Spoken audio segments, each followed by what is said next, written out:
الله أكبر الله أكبر أشهد أن لا إله إلا الله أشهد أن محمدا رسول الله حي على الصلاة حي على الصلاة قد قامت الصلاة قد قامت الصلاة الله أكبر الله أكبر لا إله إلا الله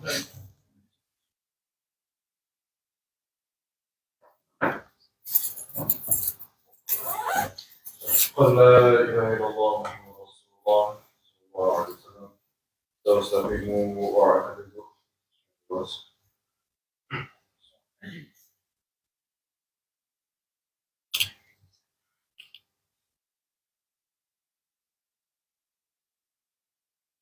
الله أكبر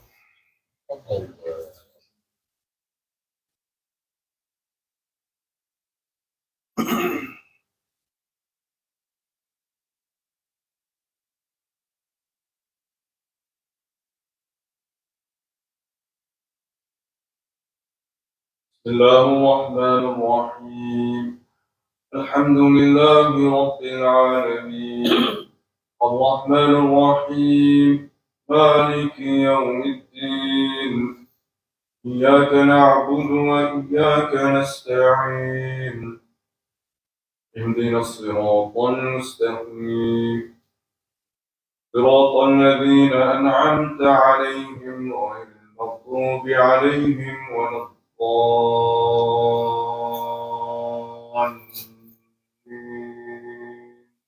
آمين.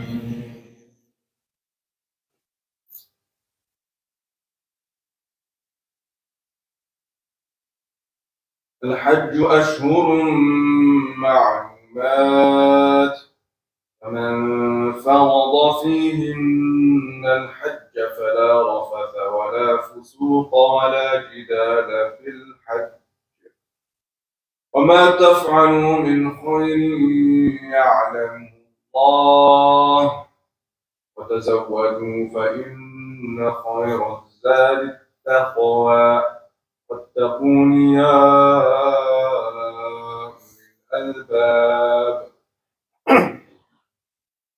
ليس عليكم جناح أن تبتغوا فضلا من ربكم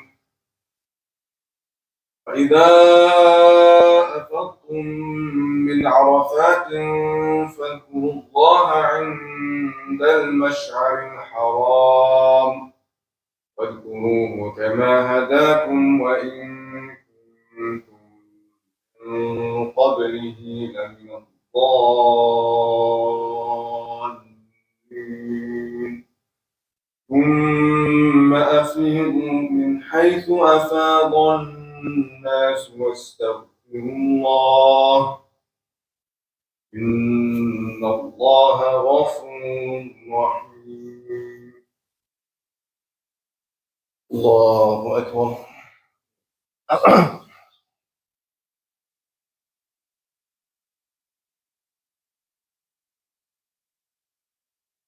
سمع الله لمن حمده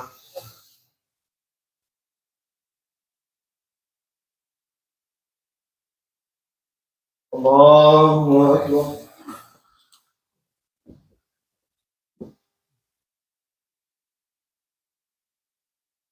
الله أكبر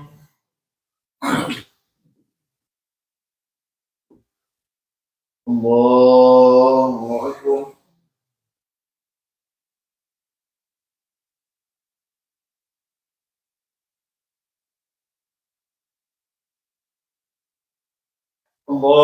الله أكبر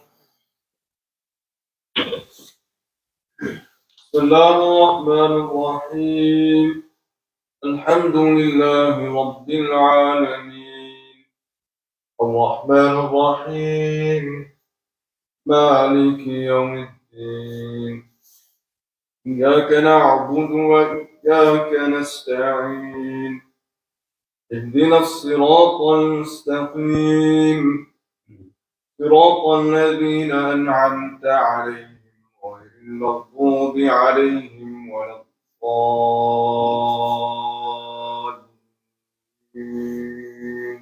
آمين.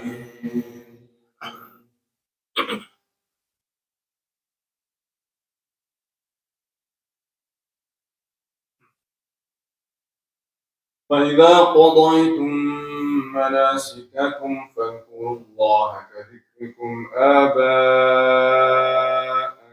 أو أشد ذكرا فمن الناس من يقول ربنا آتنا في الدنيا وما له في الآخرة من خلاق ومنهم من يقول ربنا آتنا في الدنيا حسنة وفي الآخرة حسنة وقنا عذاب النار أولئك لهم نصيب مما كسبوا والله سريع الحساب. الله أكبر.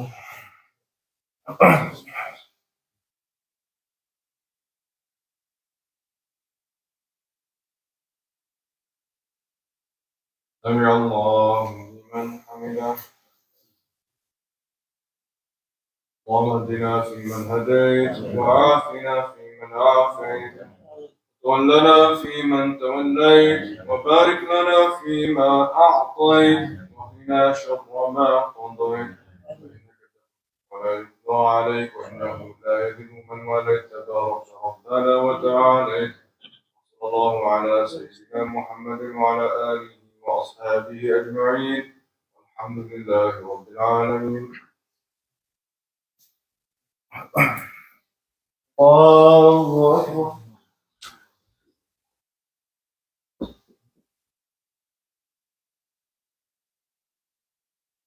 الله أكبر.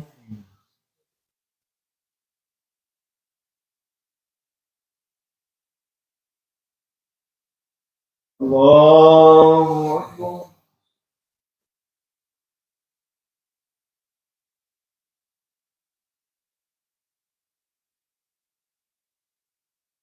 الله أكبر.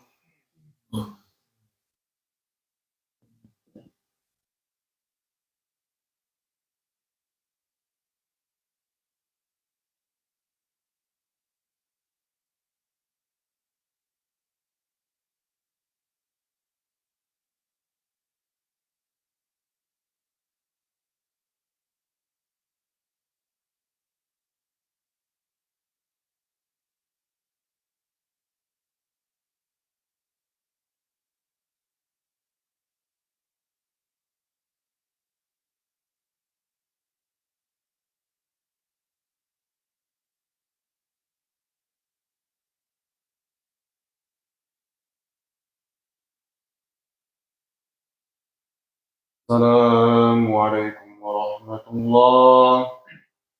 السلام عليكم ورحمة الله.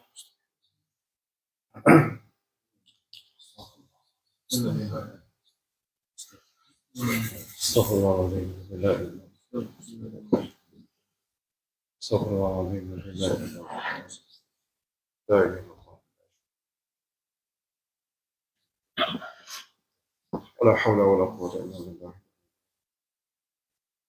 اللهم اجرنا من النار.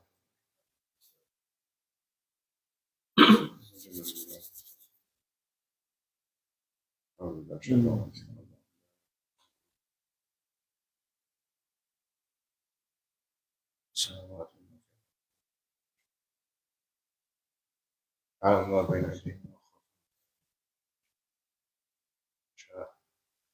وسع كرسي السماوات والأرض ولا يؤوده حفظهما.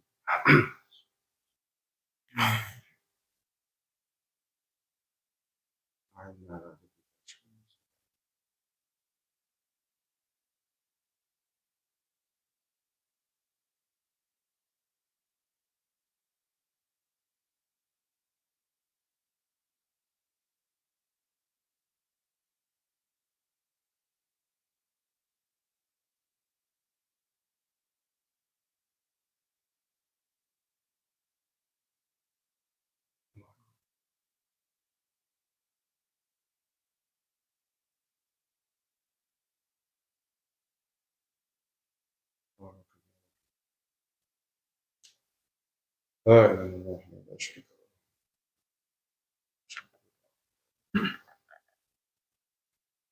بسم الله والحمد لله وصلى الله على سيدنا محمد وعلى آله وصحبه. السلام عليكم ورحمة الله وبركاته.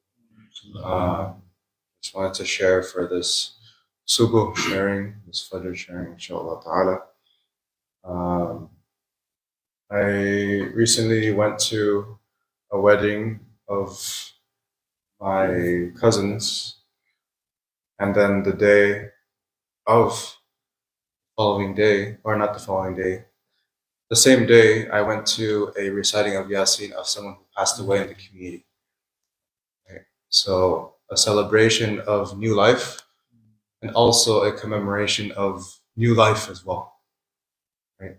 From a union of Allah subhanahu wa ta'ala putting sakina in between two people. Right? From the wording Allah subhanahu wa ta'ala uses khalaq. Right? So the conjoining of two people, khalaq, of creating that sakina between those two people, and then the mawadda and rahma, where they work together with in being empathetic with each other. So the community recitation of Yasin that we had over here, of reciting Surah Yasin, as the Prophet ﷺ mentions in narrations about reading Yasin over your dead, over the people who has passed away, right? I mentioned in works of Imam Nawawi of the etiquettes of holding the Quran.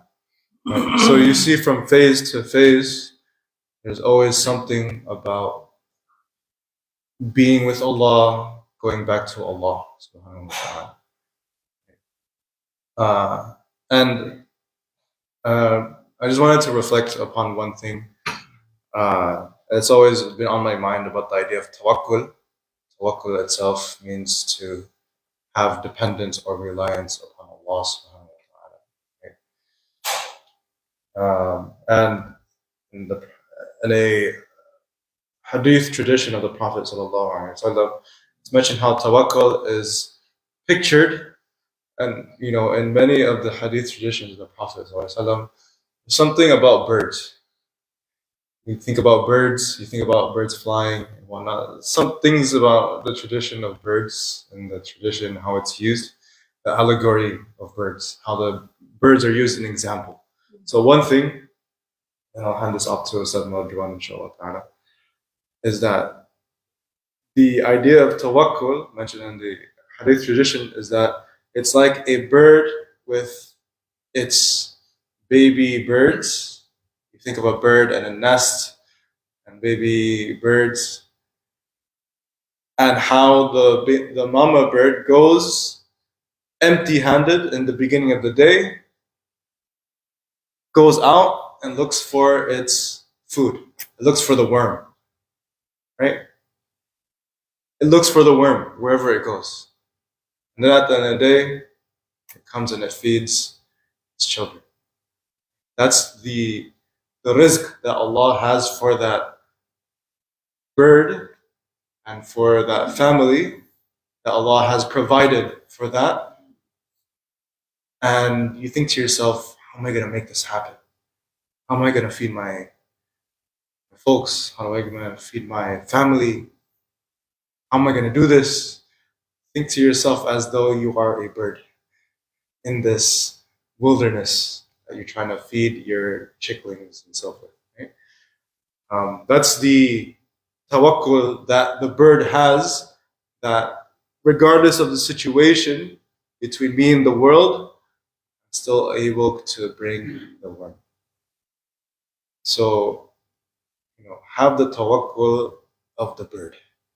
Have the tawakkul of the bird that brings the worm to its own children. We ask Allah subhanahu wa ta'ala to give us tawakkul, Ya Rabbil Alameen. To give us tawakkul of the birds, Ya Rabbil Alameen. Because sometimes we are very anxious about this. We're very anxious about what's to come tomorrow. Allah subhanahu wa ta'ala hasn't asked for you tomorrow. Okay?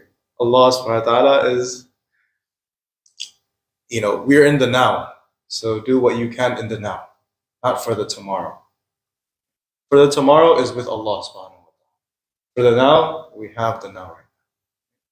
We ask Allah subhanahu wa ta'ala to help us. Sallallahu alaihi wasallam. Jazakallah khairan. For Ustad Abdul, in the Indonesian language, inshallah.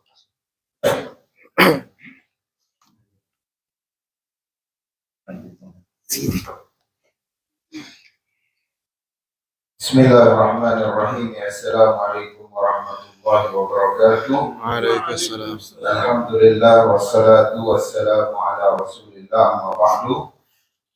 Qala Allah Ta'ala fil Qur'anil Azim ala bi dzikrillah tatma'innul qulub. Ya.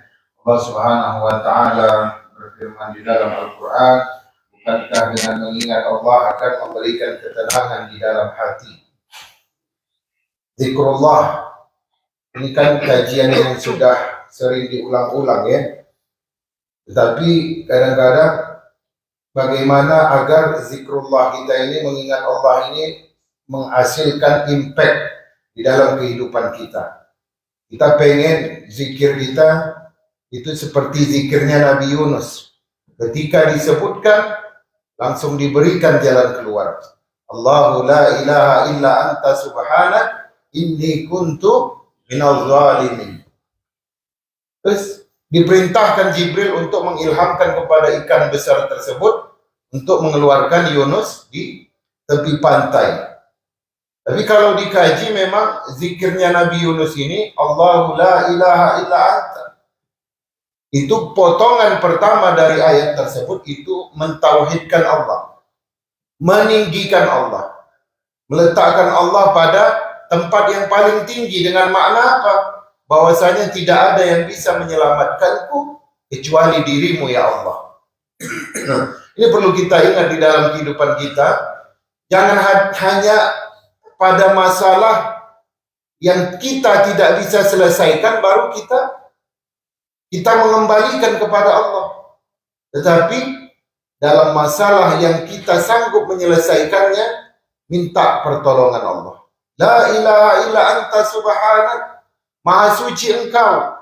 Di sini Nabi Yunus ingin meninggikan Allah sebagaimana masyarakat pada saat itu menyamakan Allah dengan penyembahan terhadap berhala.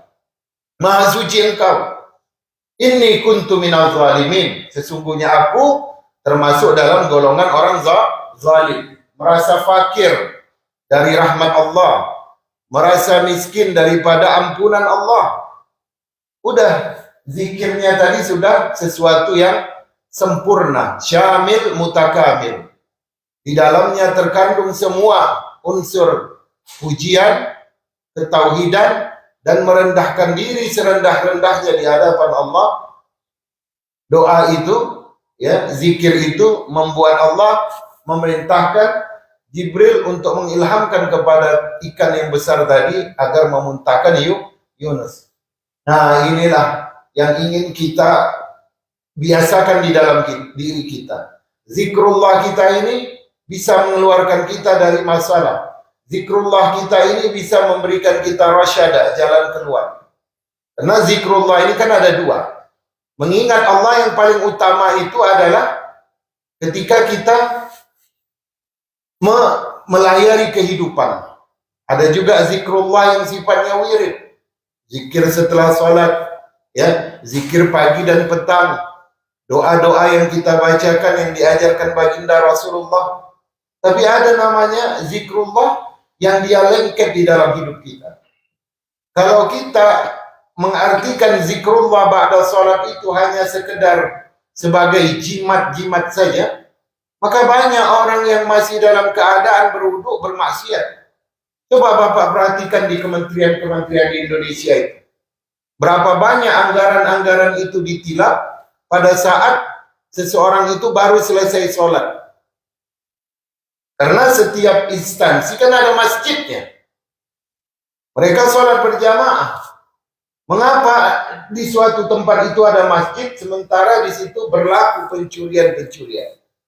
Ini menyatakan bahwa saya zikrullah hanya sebagai wirid saja, hanya sebagai jimat-jimat yang dia bacakan saja. Tapi zikirnya itu subhanallah 33 kali, walhamdulillah 33 kali, Allahu Akbar 33 kali. Ya, ketika dia berdoa, doanya satu pun tidak dijawab oleh Allah Subhanahu wa taala. Tapi zikrullah yang sebenarnya adalah ketika kita mengarungi kehidupan, ketika kita melihat sesuatu yang menguji iman kita, kemudian kita teringat kepada Allah, kemudian kita teringat kepada janji Allah atau azab Allah, maka kita menjauh darinya. Nah, itulah yang sebenar-benarnya zikrullah, mengingat Allah. Ya, kita bilang jangan lihat ke kanan, ya, nggak dilihat, karena kalau dilihat nanti terganggu hatinya. Ah, itu namanya zikrullah. Ingat kepada Allah, menundukkan pandangan, ya. Kemudian juga berhati-hati terhadap hak milik orang lain. Kemudian juga berhati-hati terhadap ucapan yang menyakiti orang lain. Itu sebenar-benar zikrullah. Ya, ketika ingin bermaksiat, udah terpampang di depan mata segala macam jenis minuman. Ayo, apalagi hajar. Dia, oh maaf aku mau ke toilet bentar, tiba-tiba dia lari pulang. Hush. Dia ingat bahwasanya di dunia kalau ada pemerintahan Islam dia dicambuk 80 kali. Tidak selesai di dunia, kalau dia tidak sempat bertaubat setelah minum, bisa jadi suul khatimah. Ketika pikiran-pikiran itu ada di dalam dirinya, itu namanya zikrullah. Walaupun dia tidak sedang mengucapkan kalimat-kalimat zikir. Nah, jadi zikrullah itu kalau diterapkan oleh semua umat Islam, maka tidak ada maksiat. Ya, ketika istrinya Imam Ibnu Hajar Al-Haythami pengen, Imam Ibnu Hajar Al-Haythami adalah yang mensyarah kitab Sahihul Bukhari, namanya apa nama kita, Fathul Bari, nama kitabnya Fathul Bari. Jadi Imam Ibnu Hajar Al-Haythami mengumpulkan setengah dirham untuk membawa istrinya mandi di sebuah pemandian. Ya, mandi di sebuah pemandian. Singkat cerita, ya, terkumpullah itu setengah dirham. Pergilah Imam Ibnu Hajar membawa istrinya dengan maksud menyenangkan hati istrinya. Dibawa. Ketika sampai di tempat tersebut, istrinya mengatakan, penjaga pemandian mengatakan, wahai Bu, ini sesungguhnya tempat ini sudah di-booking oleh istri dari khalifah dengan istri dari salah satu imam, salah satu muhaddisin juga pada zaman itu, saya lupa namanya, dan imam itu adalah seorang yang kaya raya, banyak hartanya. Jadi dia booking istri, anak-anak perempuan bersama jamaah pengajiannya lah gitu ya. Kemudian kecewalah tadi istri Imam Ibnu Hajar, pulang ke rumah. Wahai Ibnu Hajar, katanya, kalaulah engkau mempunyai harta sedikit saja, sungguh aku bisa menikmati pemandian itu hari ini. Karena tempat tersebut telah di-booking oleh istri dari Imam Muhaddisin yang namanya tadi saya lupa. Kemudian dia diberikan Allah harta yang banyak dan dia mau mempunyai harta yang banyak. Sementara dirimu, ya, tidak mau memiliki harta yang banyak. Kemudian kata Imam Ibnu Hajar, kalau begitu ayo kita ke sumur Zam-Zam. Ya, ternyata diberikan itu timba oleh Imam Ibnu Hajar kepada istrinya. Ditimbahlah itu, di dalam timba tersebut ketika diangkat itu ada berlian, permata dan barang-barang perhiasan lainnya. Ini menunjukkan karomah, ya, karomah seorang imam. Diangkat 2 ember, kata Imam Ibnu Hajar, maka ambillah itu. Sesungguhnya, ya, ada yang bisa memberikan kita sesuatu yang bisa kita nikmati di dunia. Tetapi karena imam tadi takut kalau berharta, dia bisa kehilangan waktunya untuk memberikan manfaat kepada umat. Mensyarah kitab Fathul Bari. Kemudian istrinya mengatakan, kalau begitu, bolehlah aku bawa 2 timba permata dan intan ini ke rumah. Kalau engkau membawa itu, maka aku kembalikan engkau kepada ayahmu. Kalau begitu 1 timba aja. Kalau engkau mengangkat satu timba, engkau juga aku akan kembalikan kepada ayahmu. Sesungguhnya yang engkau bawa itu akan menghilangkanmu dari permintaanmu, dari mengingat kepada Allah Subhanahu wa taala. Maka akhirnya istrinya mengatakan, kalau begitu aku pengen untuk kembali ke rumahmu dan aku tidak menginginkan harta ini. Dikembalikan, dimasukkan lagi ke dalam sumur. Terus apa yang dikatakan Imam Ibnu Hajar kepada istrinya, wahai istriku, ya, sesungguhnya Allah itu dia menaungi hambanya. Apa yang kau pinta, dia akan memberikan, ya. Tapi ingatlah bahwa setiap yang engkau ambil itu akan ada perhitungannya. Jadi orang yang hidup dengan zikrullah itu, dia semuanya pilih-pilih. Ya, mau cari yang ini dia pilih, mau makan yang ini dia pilih, mau ngomong yang ini dia pilih. Kenapa? Itulah sebenarnya zikrullah. Jangan sampai zikrullah kita sempurna setelah sholat, tetapi ketika berada di luaran seolah-olah tidak ada namanya muraqabatullah, pengawasan Allah. Seolah-olah tidak ada namanya pandangan Allah di luar masjid. Nah, ini yang harus kita hidupkan. Barakallahu li wa lakum. Allahumma ansuril Islam wal muslimin wa dabbir a'da'aka a'da'ad-din. Allahumma aslih lana dinana allazi hiya ismatu amrina wa aslih lana dunyana allazi fiha ma'ashuna wa aslih lana akhiratana allazi fiha ma'aduna ya rabbal alamin. Rabbana atina fid dunya hasanah wa fil akhirati hasanah wa qina adzabannar. Alhamdulillahi rabbil alamin.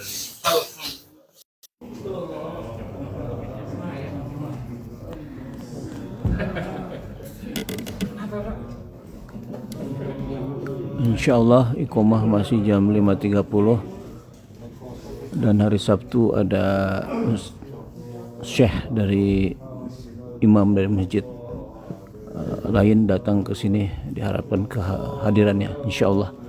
Jazakumullah khairan untuk semuanya dari Los Angeles, California, Amerika Serikat, Masjid At-Tahir.